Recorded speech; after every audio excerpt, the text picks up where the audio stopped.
it looks like this is.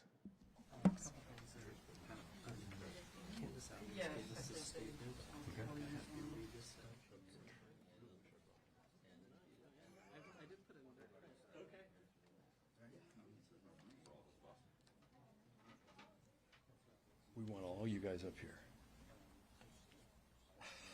Gary's like, dude, I don't know you. I'm not going to stand up there. Do you want me to start with that? Sure, you can start with that. Well, why don't I start and you can take over. We'll finish it. Yeah. Okay. All right. You guys, when we're done, we have a statement from Councilor Avalos that I'll read, or, yeah. But first, everybody, yeah, come on up. Lindsay, come on up. On this side? Yeah, why don't you just hop in right Okay. there. And Do you want to just start it? Yeah, I'll get us Okay, going. here we go. Okay. Well, good afternoon, everyone. My name is Nathan Vasquez. I'm the District Attorney for Multnomah County, and thank you for being here this afternoon. We're here today to announce that from the District Attorney's Office perspective, we have filed charges in the case involving the fire that occurred at the Mill Park neighborhood. This is, of course, the fire that damaged Councilor Avalos' home. And after a thorough review of the evidence, the District Attorney's Office has determined that the appropriate charges for this case will be reckless burning and then 3 counts of criminal mischief in the 2nd degree. A probable cause affidavit is in the process of, it's been filed, and it will outline kind of the basis for these criminal charges. Throughout this process, the District Attorney's Office, and particularly my Deputy DA, Mackenzie Ludwig, has worked very closely with the Portland Fire Bureau and the Portland Police Bureau on what has been a very careful and thorough investigation. And as a result of that, as I think has been reported, an individual has been arrested, and we are proceeding forward. I want to take a moment and just say that I particularly appreciate the work that Portland Police put into this, as well as the Portland Fire Bureau. Certainly this is an incident that got a lot of attention from our community, as it should, and I know that it had deep effects on Councilor Avalos. She and I had an opportunity to speak today, and we've spoken a few times here in the past few weeks, and certainly from my perspective, I'll tell you that I have a great deal of empathy and understanding, and if something, I can't even imagine if something happened like this to me and my family, and so I'm so happy that she's safe and that police have done a very thorough job in bringing this to at least this point of conclusion. And from there, this office will be working through the process to, yes, speak with the victims in the case, and then work this through the criminal process to really seek to hold this individual accountable, and then also look at how do we help this individual through the system to get to a place where hopefully we don't find ourselves in this situation with this individual again. We have today here, we're very fortunate to have Chief Day and our fire chief here. We'll have them speak here in just a moment. Thanks. Chief? Thank you, Nathan. Bob Day, Chief of Police. I want to start by once again expressing our empathy and recognition of the trauma for Councilor Avalos in particular, and also other neighbors that were certainly impacted by this. Also want to thank the patience of all those involved, including our Mill Park community in the greater Portland area, as we have diligently worked through this investigation over the last week and a half. Also want to just really thank the Portland Fire Bureau for their partnership, and in this particular area of expertise, it really is a partnership. They can speak more clearly to the role of their fire investigators, but this was a really hand-in-glove, methodical investigation that was done. The investigators for the Portland Police Bureau that I can speak to put in numerous hours, sacrificed a lot of personal time, canceled vacation to be able to be available for this, to work this diligently through. We were in regular communication last week a couple different times with the counselor's office. Fire chief and I met with her one day last week, and I also know she was briefed along the way by the Public Safety Service area. We take any act of violence very seriously, and certainly the belief or maybe some early on indications of this potentially being political violence was definitely top of mind for us. We recognize the visibility and the role of the counselor in the city of Portland, and certainly consider that along with all the other possibilities that we may be faced when we conduct an investigation. We followed the facts of the case, identified the individual.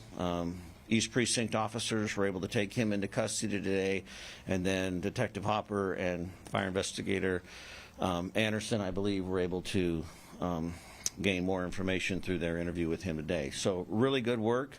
Once again, thank everybody for their patience and their confidence in us as we move through this investigation, and pleased that we can bring it to a conclusion at this point, as the DA mentioned. And I'll turn it over to Fire Chief Johnson. Good afternoon, everybody. I'm Lauren Johnson, the fire chief, and at the risk of repeating what the DA and the police chief have said, we are thankful that we've come to a conclusion for this case. And I want to thank both the partners that we've got in the Police Bureau and the partners at our county and throughout the city who have kept information flowing in all directions, really, to provide as much information about this case as we could as that time went on and eventually led us up to here today. As Chief Day mentioned, we do have a great partnership with our fire investigators who are working hand in hand with the Police Bureau, and I'd like to just echo the sentiments that they worked around the clock to provide a resolution to this case, and we're thankful for all those that work behind the scenes. And again, just really express our condolences to those who were affected by this incident and want them to know how important it is to us to continue to work to keep their community and all of Portland safe. Thank you. As I had stated earlier, I had an opportunity to speak with Councilor Avalos, and she asked that my office read a statement that she prepared. She was certainly invited to be here today as well. And the last thing I'll do is just echo the sentiments of the working relationship, as I've personally worked with these particular investigators, and they do excellent work for our community. If it's okay, can we send the statement, or do you want me to read it? I'll read it just because she asked that it be read. So if you'd like, I'm happy to read it. Okay, thank you. I didn't bring my glasses. All right. Can I have it back from you then? All right. And I believe that Councilor Avalos will send it out as well. This is the statement that was sent to me today from Councilor Avalos. After speaking with District Attorney Vasquez this afternoon and learning more about the arrest of Vashon Locust, I have a clear understanding of what happened and the conditions that led to the fire at my home. I'm still learning about Mr. Locust and don't want to speak about him as an individual yet, but I do hope to connect with him when the time is right. I want to thank the investigators for their careful work, and especially DA Vasquez for taking the time to outline what options exist to ensure Mr. Locust receives the help he needs.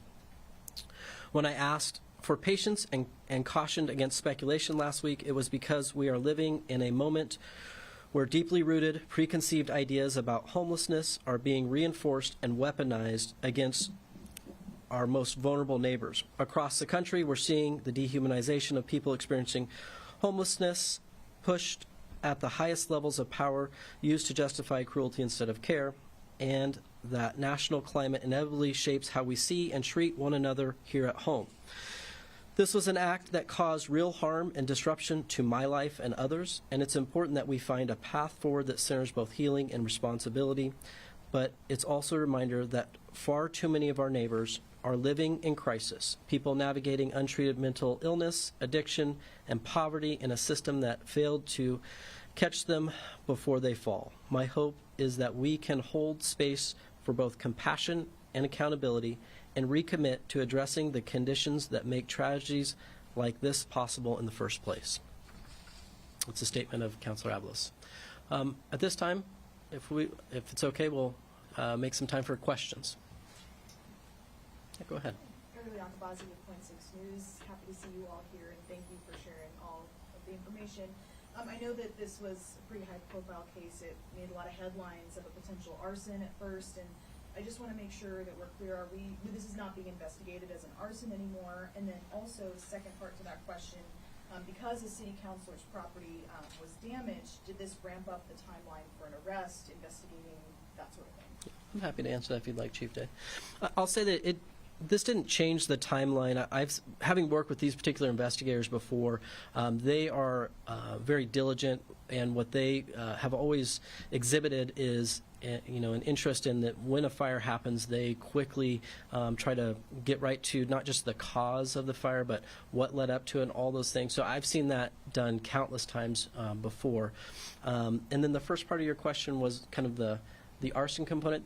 Certainly this was investigated as an arson. As is with all criminal investigations, they are looking to follow the evidence, and through the course of this investigation, it was determined that a reckless burning was the appropriate charge, and kind of how this played out in this particular scenario. Mr. Vasquez, Chief Day, we've been scouring the court record, and it's clear that there was many interactions between law enforcement and the suspect in this case prior to today.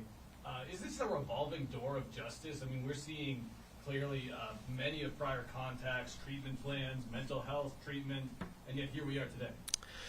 So this isn't a revolving door. This is one where we've spent a lot of time really trying to address the mental health issues. And I think this case is, I don't want to overstep on this particular individual, but there is a greater issue within our community, and that's mental health and the complexity that goes into that.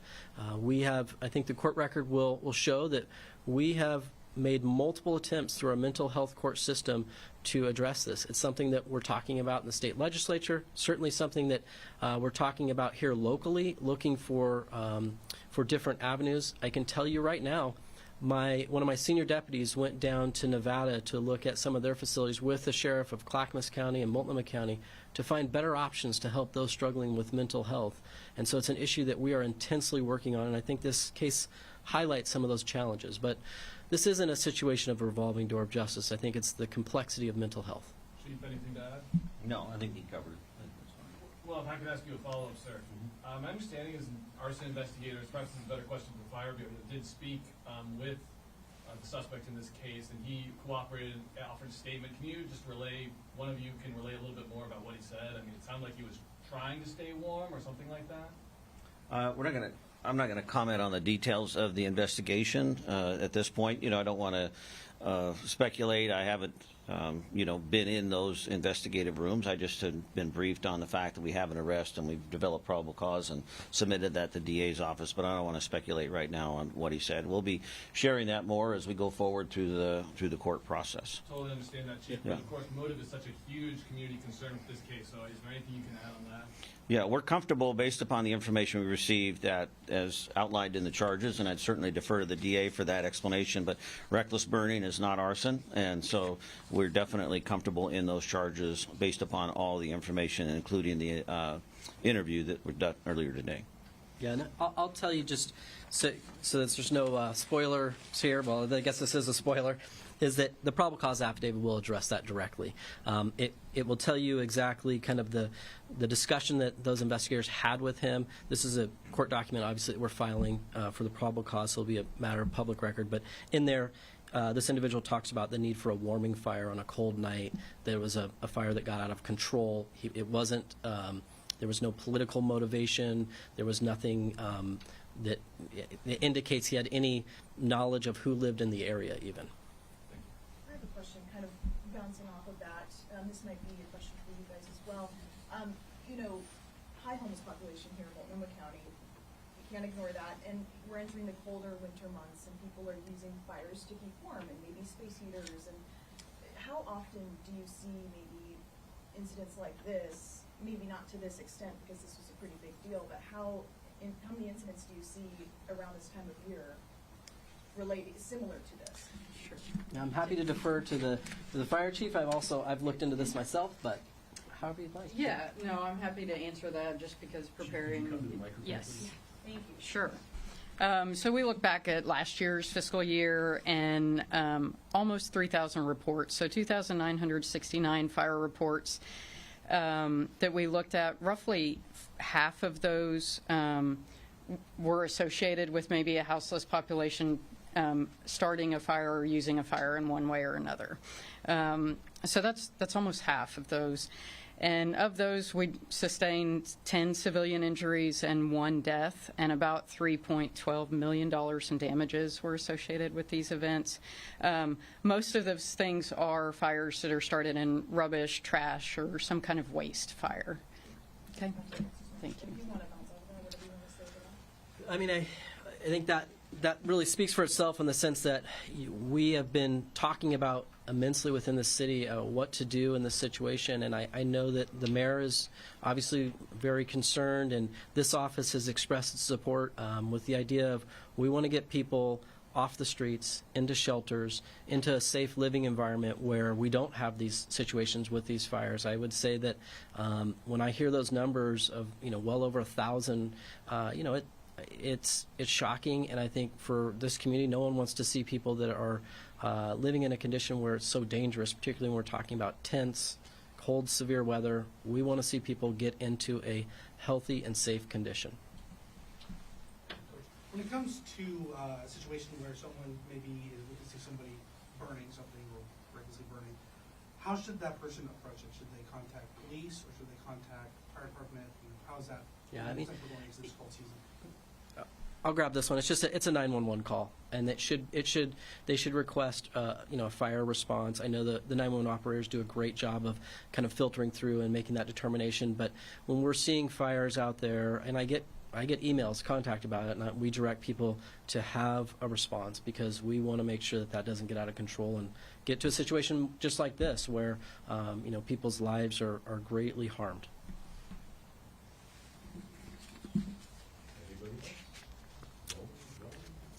All right. Thank you. Thank you, everyone. Thanks so much.